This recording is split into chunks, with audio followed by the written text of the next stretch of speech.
একটা ছেলে, যাকে জন্মের আগেই তার মা অ্যাবর্শন করাতে চেয়েছিল। ছোটবেলা কিছু এক্সট্রা টাকা ইনকাম করার জন্য রাস্তাঘাট ঝাড়ু দিত, রেস্টুরেন্টে গিয়ে ভিক্ষা করে খাবার খেত। Door and we knock the door. Hey, any burgers left? আর আজ সে হচ্ছে পৃথিবীর সবচেয়ে ধনী খেলোয়াড়। তার জনপ্রিয়তা এত বেশি, শুধুমাত্র 24 ঘন্টার মধ্যে তার জার্সি বিক্রি হয়েছে 718 কোটি টাকা।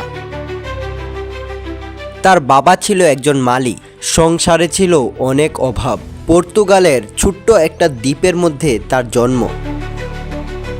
দারিদ্রতা বা সমুদ্রের জল কোনো কিছুই তার স্বপ্নকে বেঁধে রাখতে পারেনি। তার জনপ্রিয়তা এত বেশি, পুরো পৃথিবীতে কাউকে চিনুক বা না চিনুক, কিন্তু ক্রিস্টিয়ানো রোনাল্ডোকে সবাই চিনে। ইউটিউবের মধ্যে শুধুমাত্র 1.5 ঘন্টায় 1 মিলিয়ন সাবস্ক্রাইবার, 24 ঘন্টায় 10 মিলিয়ন সাবস্ক্রাইবার এবং মাত্র এক সপ্তাহের মধ্যে 50 মিলিয়ন সাবস্ক্রাইবার বানায়। মিস্টার বিস্টকে জিজ্ঞাসা করা হলে সে উত্তর দেয় তার 13 বছর সময় লেগেছিল 60 মিলিয়ন সাবস্ক্রাইবার বানাতে। To reach 60 million. Probably 13 years. 13 años. Yeah.